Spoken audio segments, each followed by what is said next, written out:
Hello everyone, it is Jazz here. I felt like talking about some different books than I normally talk about, and I thought the best way to do this would be to talk about books that I really enjoyed reading but don't talk about often or at all on this channel, either because I read them before I started my booktube channel or because they don't really fit the normal parameters of maybe something like a book tag, or I just forget to talk about them because I haven't read them in so long that maybe they just don't jump to my mind, or I don't feel like I remember them enough to talk about them in super detail. So I decided to just narrow it down to 10 that I wanted to talk about today, and maybe if I feel in the mood to do this type of video again, I will do a part 2 or whatever number it takes. I thought, why not start with the YA and middle grade type books. The first one that I have here is a book that I probably forgot that I even owned because I had it shoved way in the back of my paperback drawer. But this is Lisa, Bright and Dark by John Neufeld, and this is a very short, quick read about a girl who is going through mental illness and some of the things that happen because of that. And I did find it a really interesting book, albeit probably maybe a little sad because she is going through a lot of a struggle. But I never talk about it because I don't remember every single detail of this book. But I still think that other people might enjoy it, and I think I will definitely reread it sometime because it is such a fast little quick read. Next I have Inside the Walls of Troy by Clemence McLaren, I believe is how you say the name. And this, obviously, by the title, centers around Helen of Troy and the other things that go on with that war and the insanity and all that stuff, but it does mostly focus on the female characters in that storyline. I got it at book fair like when I was in school, because you know you have the book fairs. I believe that's where I got this book, and I read it way back then, but I still remember scenes from the story. It really made a big impression upon me. Now, the only reason that I don't bring this book up often is because I'm not sure if this book is still in print. Like, a lot of books that I bought at book fairs when I was, you know, in grade school or middle school are not actually in print anymore, and even though they're like amazing books. So I don't mention it just for that, but let me know if it's still in print because I'll bring this book up a little bit more often. Then I have Out of the Dust by Karen Hesse, I think is how you say her name. This is a book that I read for school. It is written in poetic verse, and it is from the perspective of this little girl on the cover, Billy Joe, and it takes place, I believe, in the Great Depression. And I really remember loving this book because it was the first book that I read that was written in verse that actually told a storyline. It did deal with a lot of really deep issues because I believe she has a really tragic accident at the beginning of the story, and you know, it was like, whoa, that's deep for a kid, but it was great because you got to like just read some really interesting literature even though you're a kid, and I thought that was kind of awesome. I don't always think of it because I haven't read it since, you know, my grade school days, but I do remember really loving it. So I guess I should probably, because it's so short, also reread this one. Can we just call this video Books That Jazz Wants to Reread because she forgot them from her childhood? I guess we can call it that as well. Then I have So Be It by Sarah Weeks. And this is about a younger teen named Heidi who has a kind of different growing up experience because her mom is mentally disabled. Her mom starts talking about some really interesting things that this Heidi is noticing, and it kind of leads her to go on this crazy road trip. My aunt gave me this book, and I was so happy that I got it because I love this book, and I don't know why I don't talk about it more. This is a really great contemporary novel that I think everybody should read, but for some reason I never talk about this novel, and I need to bring it up more because it is such a really interesting read, and it's different than a lot of kind of contemporary type books.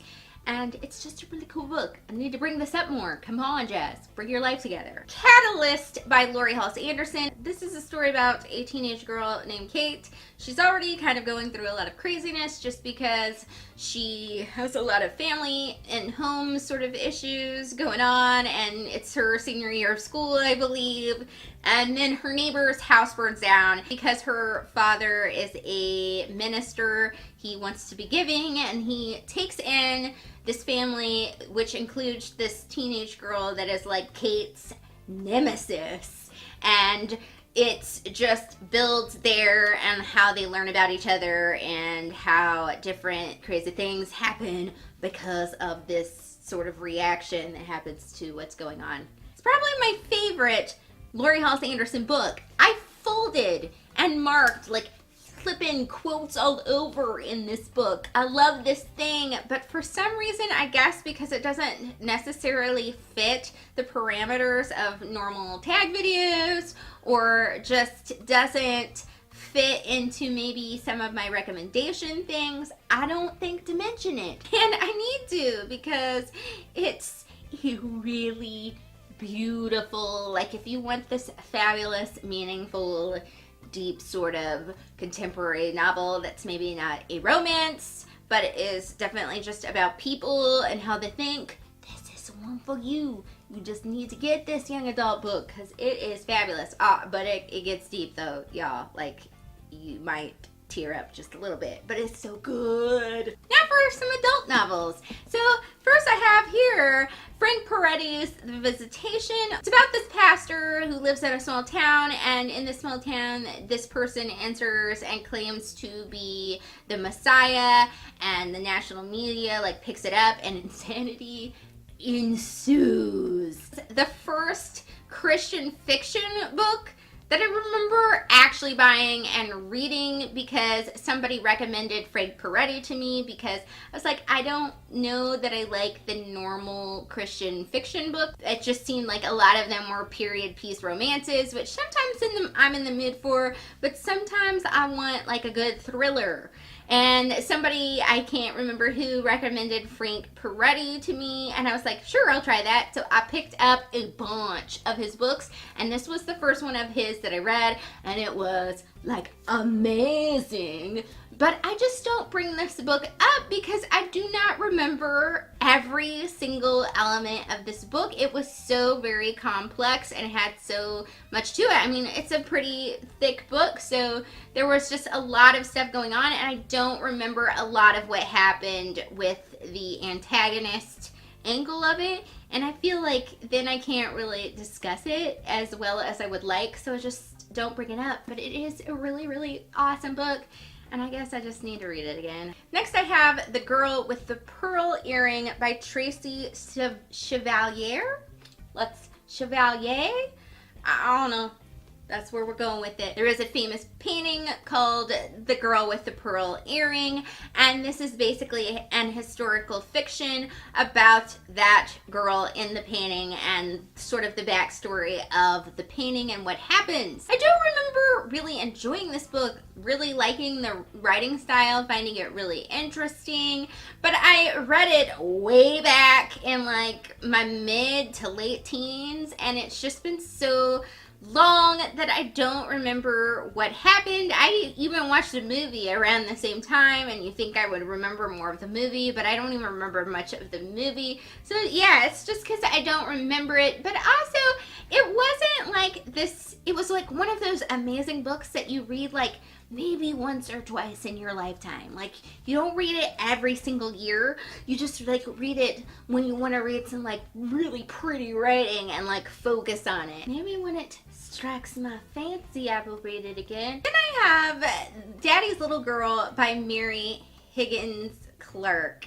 And this is a really interesting sort of thriller novel about a woman who, when she was a child, her sister was murdered. The man that was suspected of killing her sister went to prison, And then when this woman becomes an adult, this guy is basically up for parole, and she is now an investigative reporter, and she decides to write a bunch of things about him to basically prove that he's guilty. So she's basically going back over the case, trying to figure out if he really did it or not. What I loved about this book was that it was definitely different than many of the different types of thriller novels that I've read, and I still go, what am I doing with my life? Why am I not reading more of this woman's books? Because I did love this book, and somebody gave this book to me, and I was like, thank you for giving it to me, because it is amazing. I guess I don't bring up thriller books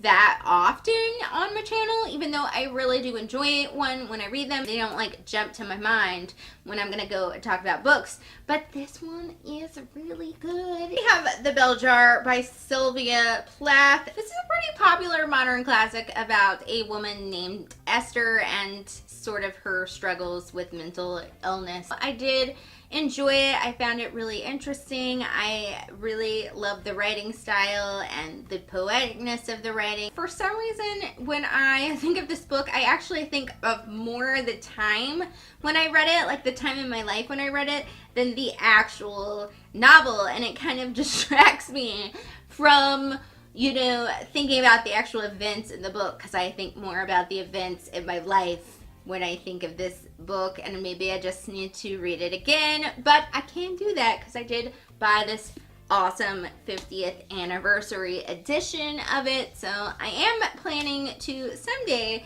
read it again. The last book is Black Swan by Mercedes Lackey, and as you can see, I lost the dust jacket, and it is covered with this cloth thingy. I will superimpose the picture of the book cover somewhere on this screen. The Black Swan, which is in no relation to the movie Black Swan, by the way, but it is Swan Lake centered. It is basically the story of Swan Lake, but from the perspective, for the most part, of the character of the Black Swan, Odile. Yes, Odile. But it does follow a lot of the other characters represented in that story. So it's a fairy tale retelling or folktale retelling. I guess it's a folktale retelling because that's more of a folktale. I really enjoyed this book. I thought it was really interesting. I did really love the perspective and the point of view, and I liked the author's writing style. It was a book that I found a little bit hard to get into. Partially, I think, because the prince was such a jerk, and partially because I think it was a slow burn sort of book, so it did build very slowly. But sometimes books need that. They need to do that, and I'm kind of glad that it did, because once it got into everything else, it was a really amazing book. But I do remember that it was hard to get into, so I don't always like immediately want to recommend it, because it is a book you have to have a little bit of patience for to want to pick up and read it, or at least it was for me. Maybe it wouldn't be for someone else, but it is a book that I would recommend. So I should, I guess, bring it up more and just put like a warning on it, just like, hey, it might be a little tough to get into, but it is so worth it. So that is it for the video today. I hope you guys learned about some new books, because they're books that I hardly ever talk about. Hopefully, I might be more inspired to maybe reread these books and talk about them more often on my channel. Thank you for watching, and I will see you on Sunday. Bye!